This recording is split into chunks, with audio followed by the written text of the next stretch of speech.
Student, आज हम एक टॉपिक स्टार्ट करेंगे, क्वांटाइजेशन ऑफ चार्ज।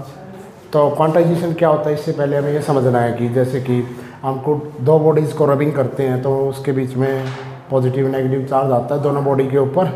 तो कैसे आता है वो देखना हमें। सबसे पहले जब हम रबिंग करते हैं तो रबिंग करने से सिर्फ और सिर्फ इलेक्ट्रॉन अफेक्टेड होते हैं, प्रोटॉन के ऊपर कोई फर्क नहीं पड़ता। जब नेगेटिव चार्ज आता है तो हमें पता है कि इसके अंदर इलेक्ट्रॉन आ गए हैं दूसरी बॉडी से, और दूसरी बॉडी के अंदर इलेक्ट्रॉन की कमी हो गई है जिसकी वजह से उसके ऊपर पॉजिटिव चार्ज आया। तो सीधी सी बात मान लिया कि हमारे पास ये बॉडी न्यूट्रल है और ये वाली बॉडी भी न्यूट्रल है, इन दोनों के ऊपर कोई चार्ज नहीं है। तो इन दोनों को रबिंग करेंगे, मान लिया जाए इसके ऊपर पॉजिटिव चार्ज आया और इसके ऊपर नेगेटिव चार्ज आया। ओके, तो नेगेटिव आने का मतलब इसके पास इलेक्ट्रॉन आ गए हैं। इलेक्ट्रॉन कैसे आए, जैसे कि इसको मैंने रब किया, इसके अंदर भी इलेक्ट्रॉन है, इसके भी अंदर भी इलेक्ट्रॉन है। इन दोनों की रबिंग होने से मान लिया इससे इलेक्ट्रॉन यहाँ चले गए तो हम बोलेंगे कि एक इलेक्ट्रॉन गया, फिर कहेंगे कि दूसरा इलेक्ट्रॉन गया, फिर कहेंगे तीसरा इलेक्ट्रॉन गया। यानी कि जो इलेक्ट्रॉन की नंबरिंग है ट्रांसफ़र की वो नेचुरल नंबर में है। एक इलेक्ट्रॉन गया, फिर दो गया, फिर तीन गया, फिर चार गया, फिर पाँच गया। तो क्या आप ऐसा थोड़ी ना बोल सकते हैं कि भाई जो है 2.5 इलेक्ट्रॉन यहाँ से चले गए। नंबर ऑफ इलेक्ट्रॉन की गिनती तो नेचुरल नंबर में होगी। 2.5 इलेक्ट्रॉन, 1.5 इलेक्ट्रॉन, 3.5 इलेक्ट्रॉन, 4.5, ऐसा थोड़े ना बोले जाएगा।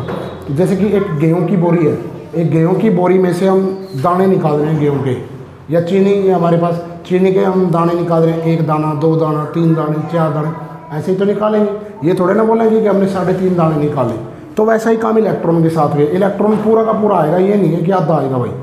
ठीक है, तो इस बॉडी के ऊपर जो चार्ज आया है वो चार्ज डिपेंड करेगा कि भाई इलेक्ट्रॉन कितने। अब एक इलेक्ट्रॉन आएगा तो इसका मतलब चार्ज कितना चल के आएगा, 1.6 × 10⁻⁻19 कूलम चार्ज चल के आएगा। अगर एक इलेक्ट्रॉन इसके पास आएगा तो इतना चार्ज चल के आएगा। 2 इलेक्ट्रॉन अगर आएंगे तो 2 × 1.6 × 10⁻⁻19 चल के आएगा। अगर 3 इलेक्ट्रॉन ट्रांसफर होंगे तो 3 × 10⁻1 कूलम इतना चल के आएगा। तो सीधी सी बात है भाई, इसके ऊपर जो चार्ज आया है वो डिपेंड करेगा नंबर ऑफ इलेक्ट्रॉन पर। ठीक है, और दूसरी बात डिपेंड करेगा कि भाई उस इलेक्ट्रॉन पे चार्ज कितना है। यदि उस इलेक्ट्रॉन पर 1.6 × 10⁻⁻19 कूलम चार्ज है तो एक इलेक्ट्रॉन आएगा तो इतना चार्ज आएगा, 2 आएगा तो डबल हो जाएगा, 3 आएगा तो ट्रिपल हो जाएगा। तो यानी कि इस बेसिक चार्ज के ऊपर भी डिपेंड करता है कि किसी बॉडी के ऊपर कितना चार्ज आएगा। ओके, अगर ये चार्ज कम होता या ज़्यादा होता तो सीधी सी बात है इलेक्ट्रॉन के ट्रांसफर से इससे अलग चार्ज आता। एक इलेक्ट्रॉन यदि लिया है तो अलग चार्ज आएगा। ठीक है, तो डिपेंड कर गया दूसरा चार्ज ऑन इलेक्ट्रॉन। तो दोनों प्रोपोर्शनल है तो Q = N × में आएगा। अब दूसरी बात ये है कि भाई अगर इसके पास इलेक्ट्रॉन आएंगे तो हमारा चार्ज कैसा होगा, नेगेटिव होगा। अगर इलेक्ट्रॉन की इसके ऊपर कमी हो गई तो इलेक्ट्रॉन चार्ज कैसा आएगा, पॉजिटिव आएगा। तो यहाँ पॉजिटिव लगाएंगे। तो हमारा ये फॉर्मूला बन गया Q = ±N × में। अब देखा जा रहा है कि देखो ये जो हमारा चार्ज है ना किसी बॉडी के ऊपर वो डिपेंड कर रहा है नेचुरल नंबर पर नेचुरल नंबर तो है, पर कैसे नंबर पे डिपेंड कर रहा है, प्लस माइनस नेचुरल नंबर को हम क्या बोलते हैं, इंटीजर बोलते हैं। इंटीजर जैसे +-1, +-2, +-3, दीज आर इंटीजर नंबर्स। तो हम क्या बोल सकते हैं कि जो चार्ज है वो इंटीग्रल मल्टीपल है, integral multiple of charge on electron. जो इलेक्ट्रॉन पर चार्ज है उसका इंटीग्रल मल्टीपल कर दो तो हमारा टोटल चार्ज एग्जिस्ट करेगा। जैसे अब देख लेते हैं, मान लीजिए मैं कोई एग्जांपल लेता हूँ, 1.6 × 10⁻⁻19। क्या इतना चार्ज किसी बॉडी में एग्जिस्ट करेगा?